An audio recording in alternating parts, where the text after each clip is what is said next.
So we shot this video a couple times already, aka Padders. And I'm not sure how to bring it to you.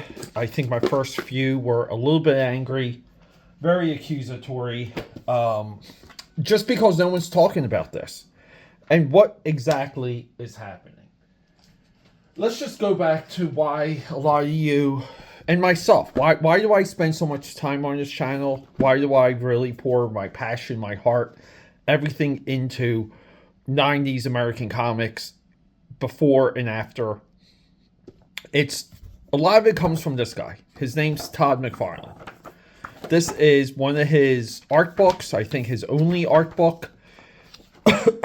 And it's fantastic. But it's, like I was one of the kids. I grew up buying like these Marvel Tales covers, right? Like I still think he draws like one of the coolest angels and coolest Dazzlers and coolest Paladins and coolest Icemans, right? Like the rule of cool was born through Todd McFarlane.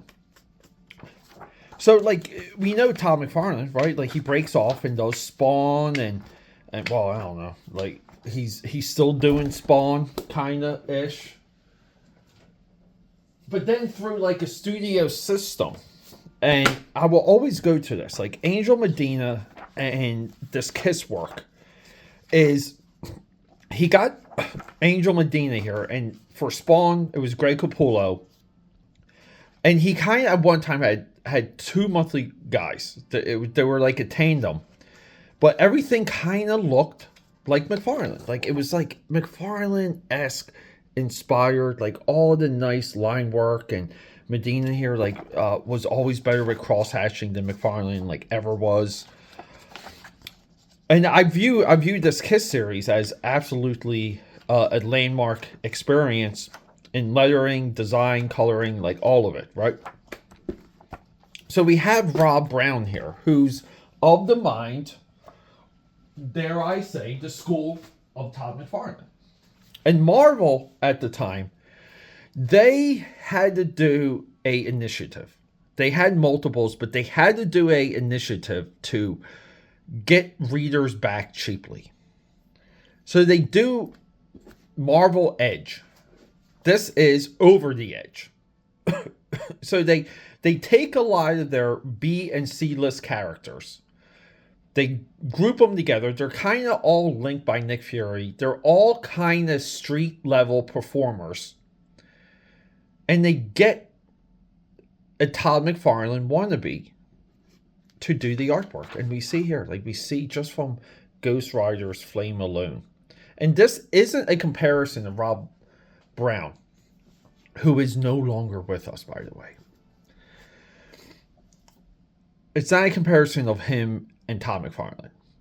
The comic industry doesn't even know this guy passed away. I was on a stream last night. No one even knew who the guy was. On stream, I dug out this book. Had to take a phone call. That really was like a marathon phone call. I recorded this episode, and I was going to drop it at 4:15. And I choose not to do it. Because I just feel like, I don't know. Like a lot of emotions. As you guys can see, I have flipped through this so many times. It has separated from the cover. This is how I prefer comics, by the way. But no one's aware of this guy. And during this time, we had Robert Brown, we had a young Matt Martin, and we have a guy named Tom Clearly, who did a book called Boof. And Boof, let me see if I can show it to you real quick, since I have this book out. Boof was this like weird comic strip-esque character. That it's here it is. See, it's Boof and the Bruise Crew, which was like, I don't know, maybe some advertisement book McFarlane was doing early. This dates back to all the way to 1983. So Tom McFarlane gets a guy named Tom Clearly to draw like him in his cartoony style, because Todd McFarlane has a very nice like animation cartoony style. So Tom McFarlane, through Tom Clearly, Greg Capullo, and Angel Medina at one time. He gets like this trifecta of analogs of people to represent his style. But Rob Brown here was like the only one that was kind of during this time working in a very high-end McFarlane style for Marvel Comics during a major publicity push that so all the crimes that led to Image Comics, we're giving you high-end artwork. That's what all the Image guys said.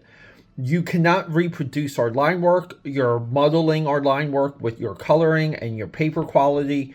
You're destroying our hard work. We have to go off on our own. Well, Marvel repeats their sin that created Image Comics with Rob Brown. I mean, this work here is clearly better black and white. He clearly has a grasp of every element that makes McFarlane. So much so, they don't know how to color him. We often talk about Marvel having trouble inking and reproducing Stephen Platt during Moonlight around this time. But we look at his Ghost Rider. We look at his Johnny Blaze. And no one says, what the hell happened? Where did this guy go? So this guy, Rob Brown, he goes to Chaos Comics, works on that wonderful ICP franchise, does the Pendulum, I think like a 6-issue series and a 12-issue series. Those, I've been trying to track those down for quite some time for a decent price. Haven't been able to do it. But it's the ICP is, in my view, the most in-demand music comic book ever. And yes, more than that Marvel Kiss, because the ICP, it gets very expensive. Look, he even draws like a nice looking bike that the colorist just butchers. And it's not the colorist, it's Marvel. This is like Marvel just throwing this guy to the wolves during a major 99-cent promo. And this was of a series where he got to draw Iron Fist, he got to draw Daredevil. Again, a lot of the street guys. I mean, look at that fire. So no one talks about this guy. No one kind of goes to his Undertaker. He did Undertaker for Chaos Comics. Clearly the best of that collaboration. The WWE, WWF, Attitude Era, and Chaos Comics. Undertaker. Clearly, he made that book. That book was so well drawn. Wizard did, I think, a 0 issue.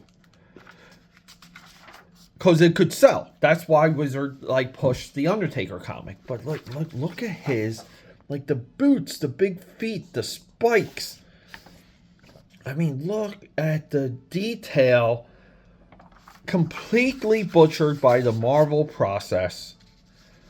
I mean, again, too, the Hellfire shotgun by Johnny Blaze here. Daredevil coming up. So Rob passes away. We can make the argument that this is the best representation of Todd McFarlane's style during the age of Todd McFarlane. And Marvel screwed Rob Brown over as much as they screwed over Todd McFarlane. In the sense of, you're giving us much better work than what we're paying for. Even though Todd McFarlane became a millionaire through Marvel Comics, right? But there's a lot of heart, there's a lot of true passion that goes into when you're leaning over a panel for hours just to draw a decent cityscape, just to draw a nice chair, right? These things take hours. There's always a personal process to the comic book creation process, right? There's a personal position on it. I said process twice there. So I don't know, AKAPADers. Rob is no longer with us. This is the only book I have of his. I did have a category for him in my artist box because I was planning on filling it out, because I did want to do a real scope of his work and really compare him to Tom Clearly at the time, the young Matt Martin, show you some of the Coppola Spawn that overlaps, the Medina Kiss that overlaps, and just build the idea that this guy should have got Spider-Man during a time where Marvel was like really publishing 6 or 7 webhead monthly books. And they give him this, but this was for a push to get as many people reading Marvel Comics back from Image. And they get a Todd McFarlane analog that nails the style. I don't know, AKAPADers, but Rob's no longer with us. And, yeah, it just sucks. It really does.